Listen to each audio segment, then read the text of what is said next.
ومن تبعهم بإحسان إلى يوم الدين.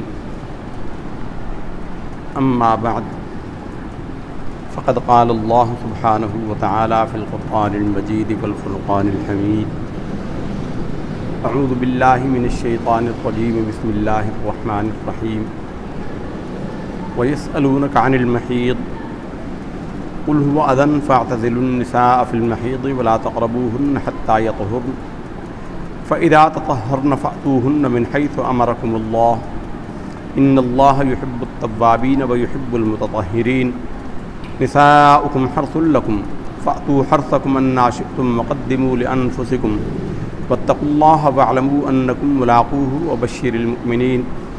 ولا تجعلوا الله عرضة لأيمانكم أن تبروا وتتقوا وتصلحوا بين الناس والله سميع عليم. لا يؤاخذكم الله باللغو في أيمانكم ولكن يؤاخذكم بما كسبت قلوبكم والله غفور حليم. للذين يؤلون من نسائهم تربص 4 أشهر فإن فاءوا فإن الله غفور رحيم وإن عزموا الطلاق فإن الله سميع عليم. والمطلقات يتربصن بأنفسهن 3 قروء ولا يحل لهن أن يكتمن ما خلق الله في أرحامهن إن كن يؤمن بالله واليوم الآخر وبعولتهن أحق بردهن في ذلك إن أرادوا إصلاحا ولهن مثل الذي عليهن بالمعروف وللرجال عليهن درجة والله عزيز حكيم. صدق الله العظيم. إن الله وملائكته يصلون على النبي يا أيها الذين آمنوا صلوا عليه وسلموا تسليما. اللهم صل على سيدنا ومولانا محمد معدن الجود والكرم وآلہ وبارک وسلم وصل علیہ. اللہ تعالیٰ کے بابرکت نام سے جو بڑا مہربان نہایت رحم والا ہے. وَيَسْأَلُونَكَ عَنِ الْمَحِيضِ، اور اے محبوب صلی اللہ علیہ وسلم یہ آپ سے پوچھتے ہیں حیض کے بارے میں. سورہ بقرہ کے اب یہاں سے شروع ہونے والے 2-3 رکوع جو ہیں 4 رکوع یہ احکامات کے حوالے سے بہت اہم ہیں. ان میں آئلی گھریلو زندگی کے حوالے سے بہت اہم مسائل بیان کیے گئے ہیں جس سے ہمارا معاشرہ ناواقف ہے. اس ناواقفی کی وجہ سے ایسی نادانیاں لوگ کرتے ہیں کہ العیاذ باللہ، اور اسی طرح ان سے غفلت دین اسلام سے غفلت کے مترادف ہے. یاد رہے کہ نکاح اور طلاق کے مسائل وہ ہیں کہ جن کا سیکھنا ایسا ہی فرض ہے جیسا کہ نماز اور روزے کا سیکھنا فرض ہے، یا جیسے قرآن مجید کا پڑھنا جو نماز کے اندر پڑھا جاتا ہے اتنا فرض پڑھنا سیکھنا قرآن مجید کا ہر مسلمان پر فرض عین ہے. ایسے ہی نکاح اور طلاق کے مسائل بھی ہر مسلمان کا جاننا لازمی ہے، جس سے اکثر و بیشتر 90% پلس سے یعنی 90% پلس اس سے زیادہ لوگ 90% سے زیادہ لوگ جو ہیں وہ ناواقف ہیں، بلکہ 10% بھی شاید پورا نہیں جانتے ہوں گے. تو توجہ سے سماعت فرمائیے. پہلا سوال یہاں پر اللہ تعالیٰ نے ارشاد فرمایا کہ حضور کے صحابہ نے حضور سے یہ سوال کیا کہ حیض کے بارے میں، مینسز کے بارے میں، خواتین کی جو ماہواری ہوتی ہے اس کے حوالے سے لوگ آپ سے پوچھتے ہیں. اصل میں عرب معاشرے کے اندر اس میں افراط و تفریط پائی جاتی تھی. عرب معاشرے میں جو مشرکین رہتے تھے وہ تو اس پاکی ناپاکی کا کوئی فرق اور لحاظ کرتے ہی نہیں تھے. وہ بیوی کو اگر مینسز ہیں، پیریڈز ہیں، اس کے معاملات ہیں ماہانہ، تو بھی اس کے ساتھ ویسا ہی معاملہ کرتے تھے جیسے عام دنوں میں معاملہ کرتے ہیں. اس کے برعکس یہودی اہل کتاب کہلاتے تھے، اور یہودی جو ہیں ان کے ہاں اس میں افراط پائی جاتے تھے، بہت زیادہ مبالغہ پایا جاتا تھا. وہ یہ کرتے تھے کہ عورت کے ان مخصوص دنوں میں عورتوں کو الگ کمرے میں رکھ دیا جاتا تھا. ان کو کھانا پینا ایسے دیا جاتا تھا جیسے قیدی کو دیا جاتا ہے. ان کو چھونا، ان سے ہاتھ لگانا، ان سے مس ہونا، یہ ان کے لیے بہت بڑی ناپاکی تھی. بہت ہی اس کو برا خیال کرتے تھے. اب صحابہ کرام نے نبی کریم صلی اللہ علیہ وسلم سے اس کا حکم پوچھا کہ یا رسول اللہ صلی اللہ علیہ وسلم اس کا شرع صحیح حکم کیا ہے، اس کے لیے کیا ہے؟ حضور نے فرمایا کہ یہودی جو کرتے ہیں یہ غلط کرتے ہیں، اور یہ ایسی ناپاکی نہیں ہے کہ اس سے چھوا بھی نہ جائے، اس سے کوئی معاملہ نہ ہو. تو پھر پوچھا یا رسول اللہ کیا ہم عام حالات کی طرح ان کے ساتھ معاملہ کریں جیسے عرب کرتے ہیں، یہودیوں کی مخالفت کریں اور ان سے عام طریقے سے معاملات کریں جیسے پہلے کرتے تھے؟ تو آپ صلی اللہ علیہ وسلم کا چہرہ مبارک کا رنگ متغیر ہو گیا، غضبناک ہو گئے، آپ ناراض ہوئے. یہاں تک کہ اللہ نے یہ آیتیں نازل فرمائیں اور اس میں صحیح راستہ بتایا گیا کہ عورت اگر ماہواری کے دنوں میں ہو تو اس کے ساتھ کیا معاملہ کیا جائے۔ ارشاد فرمایا کہ لوگ آپ سے پوچھتے ہیں حیض کے بارے میں، قل هو اذن، تو آپ فرما دو کہ وہ ناپاکی ہوتی ہے، فاعتزلوا النساء فی المحیض، بس عورتوں سے الگ ہو جاؤ، عورتوں کو الگ کر دو حیض کے دنوں میں، یعنی مراد ہے کہ عورتوں سے ہم بستری سے الگ ہو جاؤ۔ حالت حیض میں عورت کے ساتھ ہم بستری اور مباشرت کرنا ناجائز ہے، لیکن یہ جو ناپاکی ہے یہ شرعی ناپاکی ہے اور یہ حکماً ناپاکی ہے، لیکن حقیقی ناپاکی نہیں ہے، وہ ایسی ہی مسلمان ہے جیسے ہم اور آپ ہیں۔ اس کے ہاتھ کا کھانا پینا بھی جائز ہے، اس کے سارے معاملات بھی جائز ہیں، حتیٰ کہ اس سے بوس و کنار کرنا، چومنا، چاٹنا، گلے لگانا، یہ سب جائز ہے۔ ایک حدیث میں نبی کریم صلی اللہ علیہ وسلم نے اس کی صراحت فرمائی کہ عورت کی ان دنوں میں جو مجبوری کے دن ہیں، حیض کے دن ہیں، ان میں ناف سے لے کر گھٹنے تک کا حصہ جو ہے یہ مرد کے لیے حرام ہے۔ اس کے علاوہ عورت سے لطف اندوز ہوا جا سکتا ہے، بیوی سے لطف اندوز ہوا جا سکتا ہے، حالت حیض میں ناف سے لے کر گھٹنے تک کا جسم کا حصہ جو ہے اس میں انسان چھیڑ چھاڑ نہیں کر سکتا۔ باقی اس کے ہاتھ کا کھانا پینا بھی جائز ہے، اس کا کھانا پکانا بھی جائز ہے، اس کے ساتھ رہنا بھی جائز ہے، اس کے ساتھ بستر پر لیٹنا بھی جائز ہے۔ اسی طرح حالت حیض میں ابھی ہمارے معاشرے کے اندر بھی آئے دن لوگ مسائل پوچھتے رہتے ہیں، بالخصوص خواتین پوچھواتی ہیں مردوں کے ذریعے یہ براہ راست کہ ہم درود شریف پڑھ سکتی ہیں، ہم استغفار کر سکتی ہیں، تو یہ سارے کام کر سکتی ہیں۔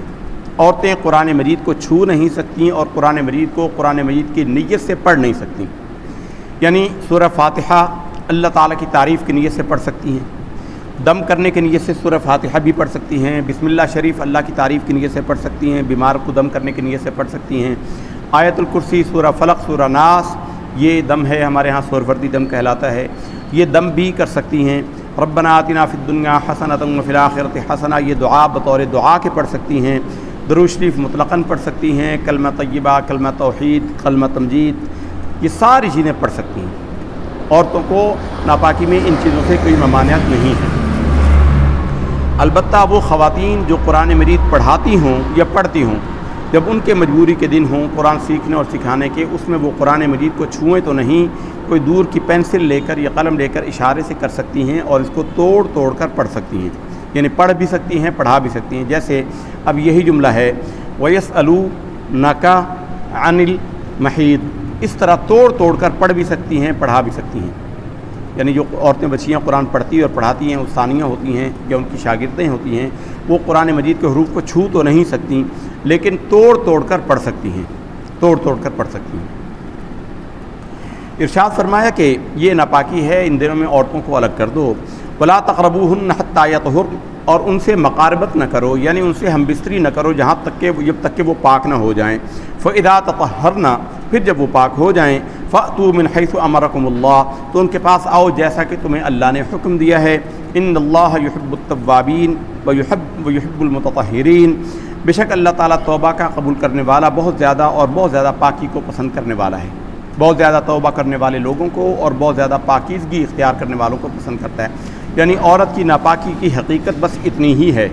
بعض لوگ کہتے ہیں وہ مصلی پر نہیں بیٹھ سکتی، بعض کہتے ہیں وہ کچھ بھی پڑھ نہیں سکتی، کلمہ طیبہ کے بارے میں بھی پوچھ رہے ہوتے ہیں، ایسا کچھ نہیں ہے، صرف اس کے ساتھ ہم بستری نہیں کر سکتے، عورت قرآن مجید کو چھو نہیں سکتی، بلکہ مرد پر بھی اگر غسل واجب ہو تو وہ قرآن مجید کی تلاوت بھی نہیں کر سکتا اور اس کو چھو بھی نہیں سکتا، تو عورت ان دونوں حالت غسل میں ہوتی ہے، تو اس لیے وہ قرآن مجید کو چھو نہیں سکتی۔ نساؤکم حرث لکم، تمہاری بیویاں تمہاری کھیتیاں ہیں۔ قرآن مجید میں بیوی کو اللہ تعالیٰ نے کھیتی کی مثال سے واضح کیا ہے۔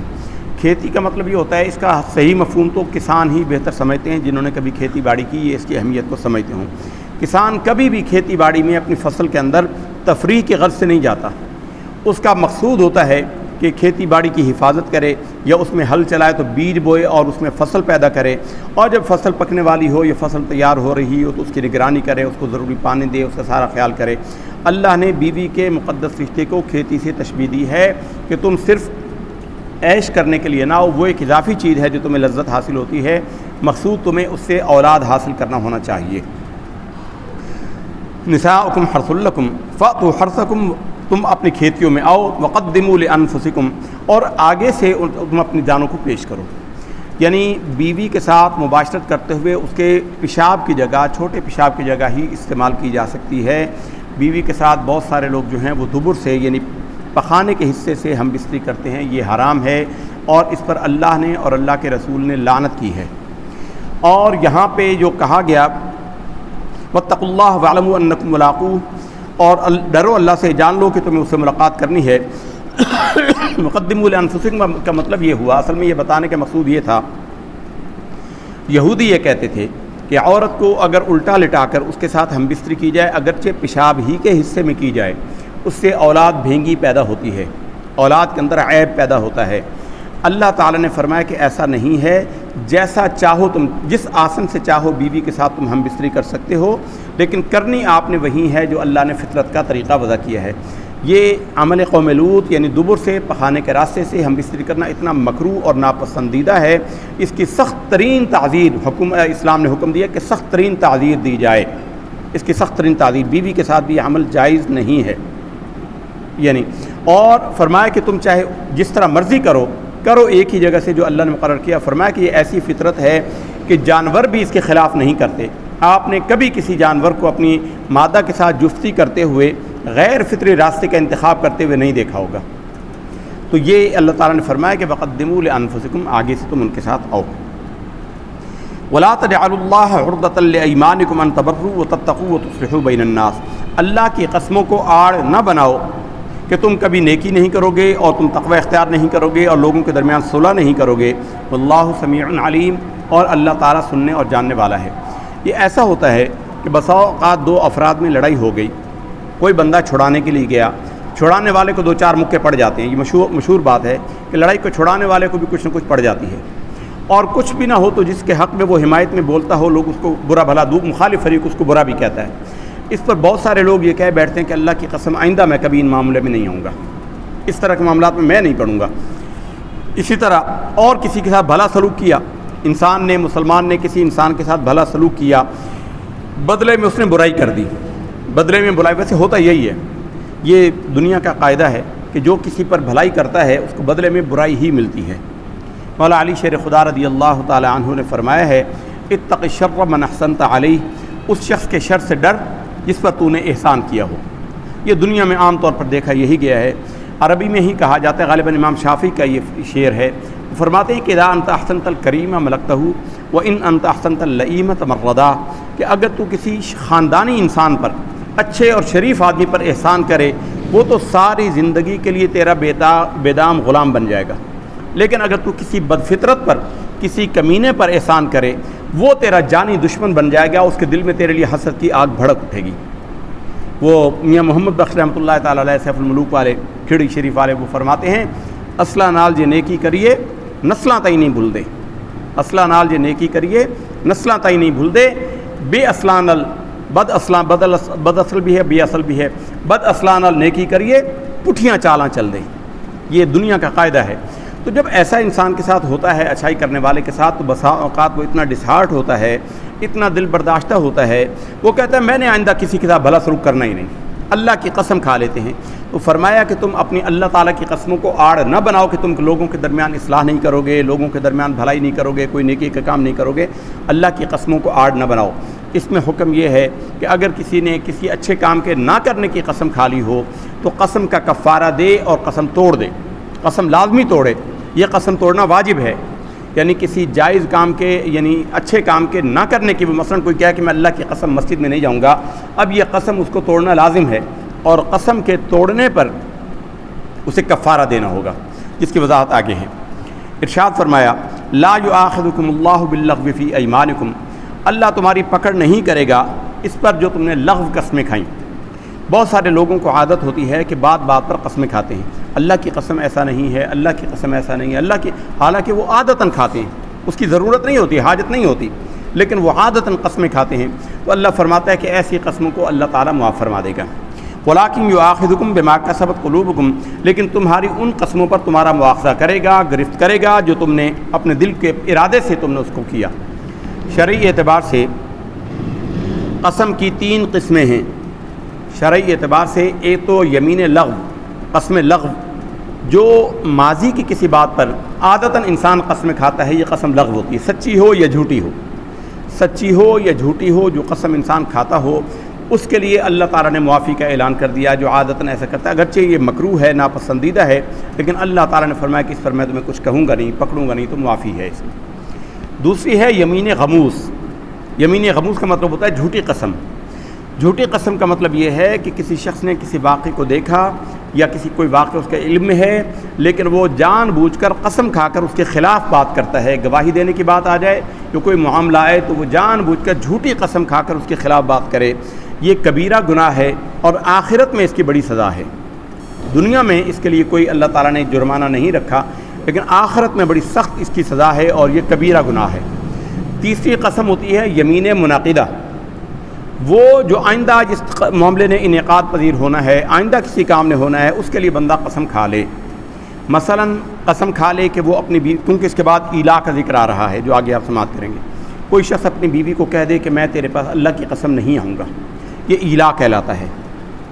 یا کوئی شخص کہے کہ میں فلاں نیکی کا کام یا بھلائی کا کام اللہ کی قسم نہیں کروں گا، یا اللہ کی قسم میں شراب پیوں گا، یا کوئی گناہ کا کام کہے کہ اللہ کی قسم میں یہ فلم ضرور دیکھوں گا، یا کوئی ایسا گناہ کا کام.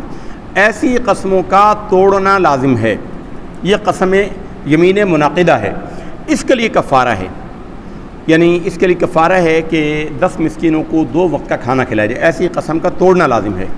ایسی قسم جو انسان مطلب ہے کسی گناہ کے کام کے کرنے پر کھا لے یا نیکی کے کام کو نہ کرنے پر کھا لے آئندہ کے لیے کہ میں یہ کام کبھی نہیں کروں گا، یہ یمین منعقدہ کہلاتی ہے. اور اس کے لیے 10 مسکینوں کا کھانا کھلائے 2 وقت کا، یا اس کے پیسے دے دے جو روزے کی طریقے پر ہے، اور اس قسم کا توڑنا لازم ہے. اگر وہ امر مباح ہے، یعنی ایسا ہے کہ اگر کرے تو بھی گناہ نہیں، مثلا کسی دوست کے گھر کہے کہ اللہ کی قسم میں اس کے گھر نہیں جاؤں گا، تو یہ کوئی شرعاً ضروری بھی نہیں ہے اس کے گھر جائے اور شرعاً رکنا بھی نہیں، تو یہ قسم وہ جب تک قائم ہے. لیکن اگر کسی عذر کی بنا پر ٹوٹ جائے، کوئی تیسرا دوست بیچ میں پڑ جائے کہ چھوڑ یار تم کن چکروں میں پڑ گیا، چل میں تجھے لے کے چلتا ہوں، اور وہ لے جائے اسے، وہ لے جائے تو قسم اس کی ٹوٹ گئی. قسم ٹوٹ گئی تو اس کو کفارہ دینا ہوگا. جو آئندہ کے لیے کسی معاملے پر وہ قسم کھا بیٹھے یا قسم کھا لے کہ میں کبھی فلاں غلطی نہیں کروں گا، فلاں گناہ نہیں کروں گا، اور نہ جانے میں انجانے میں اسے بھولے چونکہ وہ غلطی ہو گئی، تو ایسے میں اسے کفارہ دینا ہوگا. یہ یمین منعقدہ کہلاتی ہے. اس پر کفارہ دینا لازم ہے. یا تو 10 مسکینوں کو 2 وقت کا کھانا کھلائے، یا 3 دن کے پے در پے روزے رکھے، یا 10 لوگوں کو لباس پہنائے. ارشاد فرمایا کہ للذین یؤلون من نسائہم تربص 4 اشہر. اب یہ ہے ایلا کا بیان. یہ ابھی ہم نے بیان کیا کہ کوئی شخص اپنی بیوی سے کے پاس جانے سے قسم کھا لے کہ اللہ کی قسم میں تیرے پاس نہیں آؤں گا، تیرے ساتھ ہم بستری نہیں کروں گا، یا کہہ دے کہ میں نے تجھ سے ایلا کیا. ایلا عربی زبان کا لفظ ہے، جدائی اختیار کی، بستر الگ کر لیا، تیرے ساتھ ہم بستری نہیں کروں گا، اسے ایلا کہتے ہیں. ایلا کی مدت جو ہے یہ 4 ماہ اور 10 دن ہے. للذین یؤلون من نسائہم تربص 4 اشہر فإن فاؤوا فإن اللہ غفور رحیم. 3 مہینے، 4 ماہ 4 اشہر، 4 مہینے کی اس کو رخصت ہے. 4 مہینے کے اندر وہ رجوع کر لے، بیوی کے پاس چلا آئے تو اسے قسم کا کفارہ دینا ہوگا. ایلا ایک قسم کی قسم ہے. قسم کا بیان ہو رہا ہے تو بیان کیا کہ اگر کوئی شخص قسم کھا لے کہ میں تیرے بیوی کو کہہ دے کہ میں تیرے پاس نہیں آؤں گا، اس کے کہنے سے تو طلاق واقع نہیں ہوگی، لیکن اس کے عمل کی مدت صرف 4 مہینے ہے. اگر 4 مہینے تک وہ بیوی کے قریب نہیں گیا تو بیوی کو طلاق پڑ جائے گی. طلاق بائن پڑ جائے گی. طلاق بائن طلاق کی قسموں میں وہ قسم ہے جس میں فوری طور پر میاں بیوی میں جدائی ہو جاتی ہے. ایلا ہو گیا اور 4 مہینے کی مدت پوری ہو گئی تو ایسی صورت میں عورت کو طلاق بائن پڑ گئی. بائن کا مطلب ہوتا ہے جدا ہو جانا. اب وہ رجوع کا حق نہیں ہے کہ وہ کہ میں رجوع کر لوں گا، حالانکہ طلاق ایک ہی ہے، لیکن یہ ایک طلاق بائن ہے. یہ سمجھنا بہت ضروری ہے. طلاق بائن میں عورت آزاد ہو جاتی ہے اور اس کے بعد 3 مہینے کی عدت پوری کرے اور اس کے بعد وہ آزاد ہو گئی. اس سے نکاح کرے یا کسی اور سے نکاح کرے. اگر اس سے بھی نکاح کرے تو نکاح کر سکتی ہے، لیکن اس کے بعد شوہر کے پاس 2 طلاقوں کا حق ہے، لیکن عورت اپنی مرضی سے کرے. اب مرد اس کو مجبور نہیں کر سکتا. ایلا کا حکم یہ ہے. اور اگر 4 مہینے کے اندر وہ لوٹ آئے، 4 مہینے کے اندر وہ رجوع کر لے، 4 مہینے کے اندر میاں بیوی کا تعلق قائم کر لے، یا زبان سے کہہ دے مثلا ایسا ہوا کہ بیوی سے ایسا کہہ بیٹھا اور سعودی عرب چلا گیا یا دبئی چلا گیا یا لندن چلا گیا، تو زبان سے رجوع کر لے، وہیں سے فون پر کہہ دے کہ بھئی میں نے اپنی بات سے رجوع کیا، یا کچھ دوستوں کے سامنے کہہ دے، اکیلا بھی کہہ دے، لیکن چونکہ دنیا میں قانون ہے کہ لوگ گواہ مانگتے ہیں، تو گواہوں کے سامنے کہہ دے کہ بھئی میں نے رجوع کر لیا ہے۔ تو رجوع کر لینے کی صورت میں اسے قسم کے توڑنے کا کفارہ دینا ہوگا، اور بیوی اس کے اوپر حسب سابق حلال ہو گئی، اور وہ ایک طلاق بھی اسے نہیں پڑے گی۔ وَإِنْ عَزَمُ الطَّلَاقِ، اور اگر تم نے طلاق کا ہی ارادہ کر لیا، یعنی تم چاہتے ہو کہ اس سے جدائی کر لو ہمیشہ کے لیے، فَإِنَّ اللَّهَ سَمِيعٌ عَلِيمٌ، تو اللہ تعالیٰ سننے اور جاننے والا ہے۔ یعنی تم نے یہ کہا کہ میں تیرے پاس نہیں آؤں گا، 4 مہینے 10 دن گزر گیا، تمہارا ارادہ ہی تھا، وہ مدت پوری ہونے دو، عورت آزاد ہو گئی، یہ ایلا کہلاتا ہے۔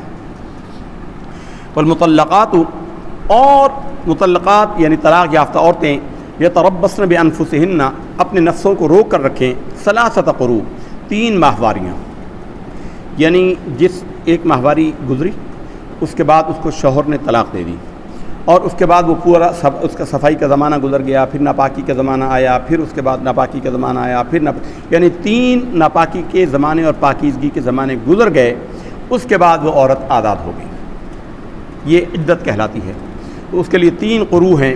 ولا یحل لہن، اور ان عورتوں کے لیے جائز نہیں ہے، ان یکتمن ما خلق اللہ فی ارحامہن، اچھا 3 ماہواریاں تو ان عورتوں کے لیے عدت ہے جن کو مینسز آتے ہوں۔ کبھی ایسا ہوتا ہے کہ عورت کو کسی بیماری کے سبب سے یا اس کی عمر زیادہ ہو گئی اور اس کو مینسز نہیں آتے، اس کے لیے 90 دن ہیں، اس کے لیے وہ 90 دن روکے۔ اور جو حاملہ ہوتی ہے، بہت سارے لوگ کہتے ہیں کہ حمل میں طلاق نہیں ہوتی، یہ جہالت ہے، حمل میں بھی طلاق ہو جاتی ہے، اگرچہ مکروہ تحریمی ہے لیکن طلاق ہو جاتی ہے۔ تو حاملہ کی عدت جو ہے وضع حمل ہے، یعنی جب اس کا حمل ختم ہوگا اس وقت اس کی عدت ختم ہو جائے گی۔ شوہر نے طلاق دی، وہ حاملہ تھی اور ابھی وہ صحن میں ہی تھی کہ اس کا بچہ پیدا ہو گیا، تو اس کی عدت ختم ہو گئی، اس کی عدت اسی وقت ختم ہو گئی۔ اور اگر وہ پہلے یا دوسرے مہینے میں تھی حمل کے، تو وہ جب تک بچہ پیدا نہیں ہوگا تب تک اس کی وہ عدت میں ہی رہے گی، وہ آزاد نہیں ہو سکتی۔ تو اس بنا پر چونکہ 1-2 مہینے کا حمل ظاہر نہیں ہوتا، عورت کو پتہ لگ جاتا ہے، عورت کو پتہ لگ جاتا ہے کہ وہ اس کی عدت ہے، تو اللہ تعالیٰ فرماتا ہے کہ ان عورتوں کے لیے یہ جائز نہیں ہے کہ جو وہ چھپائیں اس بات کو جو اللہ نے ان کے رحم میں پیدا کر دیا، یعنی تمہارے بچہ جو پیدا ہو گیا، عورت اس بات کو چھپائے نہیں۔ بہت ساری عورتیں ایسی ہوتی ہیں کہ وہ اس بات کو ظاہر نہیں کرتی اور 3 مہینے گزار کر گھر میں کے گئیں اور مسکیریج کروا لیا، ابارشن کروا لیا، حمل ضائع کروا دیا اور کہا کہ میری عدت پوری ہو گئی، تو یہ جائز نہیں ہے، یہ جائز نہیں ہے۔ اللہ تعالیٰ فرماتے ہیں ان عورتوں کو، لیکن اگر کوئی ایسا اچھا بچے کا پیدا ہونا ہی ضروری نہیں ہے، مسکیریج ہو گیا، 2-4 مہینے میں حمل ضائع ہو گیا، جیسے ہی وضع حمل ہوا چاہے کسی طریقے سے ہوا، تو وہ جو ہے اس کی عدت بہرحال ختم ہو جائے گی۔ وہ نہ چھپائیں اس چیز کو جو اللہ نے ان کے رحموں میں پیدا کی۔ ان کن یؤمنن باللہ والیوم الآخر، اگر وہ ہیں اللہ اور یوم آخر پر ایمان رکھنے والی، وبعولتہن، اور ان کے شوہر زیادہ حقدار ہیں، احق بردہن فی ذلک، ان کو لوٹا لیں اپنی طرف، ان ارادوا اصلاحا، اگر ان کا ارادہ اصلاح کا ہو، بیوی کو اذیت دینے کا نہ ہو تو رجوع کرنے کا حق ہے، یعنی دوران عدت شوہر کو یہ حق حاصل ہے، یعنی 2 طلاقیں یا ایلا کے زمانے میں، تو ان کو رجوع کرنے کا حق ہے، وہ زیادہ حقدار ہیں کہ اپنی بیویوں کو لوٹا لیں۔ وَلَهُنَّ مِثْلُ الَّذِي عَلَيْهِنَّ بِالْمَعْرُوفِ، اور ان کا بھی مردوں پر ایسا ہی حق ہے جیسے مردوں کا ان کے اوپر حق ہے، لیکن وَلِلرِّجَالِ عَلَيْهِنَّ دَرَجَةٌ، اللہ نے مردوں کو ایک درجہ زیادہ عطا کیا، وَاللَّهُ عَزِيزٌ حَكِيمٌ، اور اللہ تعالیٰ غالب ہے اور حکمتوں والا ہے، یعنی اللہ جو حکم نازل فرماتا ہے کوئی فیصلہ اس کا حکمت سے خالی نہیں، اور وہ اپنے فیصلوں کو نافذ کرنے کی قدرت رکھنے والا ہے، غلبے والا ہے، حاکم ہے، اور وہ غلبہ رکھتا ہے۔ اللہ تعالیٰ سے دعا ہے کہ قرآن حکیم کے صحیح پڑھنے، سمجھنے اور عمل کی توفیق دے۔ اگلا رکوع بھی اور اس سے آگے کا رکوع بھی طلاق کے اور ولادت کے مسائل پر ہے۔ عائلی زندگی کے یہ مسائل سیکھنا مسلمانوں پر ایسے ہی حالانکہ آج ہمیں کل سے بخار ہے، جمعہ ہم نے بخار میں پڑھایا، آج بھی بخار تھا اور سخت تکلیف میں تھے، لیکن ہم نے کہا کہ ہفتہ وار درس قرآن مجید ہوتا ہے تو لوگوں کو انتظار بھی ہوتا ہے اور تسلسل ٹوٹ جائے گا، تو ہم حاضر ہو گئے۔ تو آپ حضرات سے بھی درخواست ہے کہ اس کو پورے تسلسل کے ساتھ اور پوری توجہ کے ساتھ اس کو سماعت فرمائیے، یہ بہت اہم مسائل ہیں، ہم اپنی ذمہ داری سمجھ کر آپ کو بتا رہے ہیں، آپ کی ذمہ داری ہے، یہ اللہ تعالیٰ کی طرف سے اس پر مواخذہ ہونا ہے کہ تم نے اس کو کیوں نہیں سیکھا، تو یہ سیکھنا چاہیے۔ جب یہ مضمون مکمل ہوگا تو ہم آپ کو سوال جواب کی بھی اجازت دیں گے، جس کے ذہن میں طلاق اور نکاح کے معاملات میں جس طرح کے کوئی سوال پیدا ہوں سوال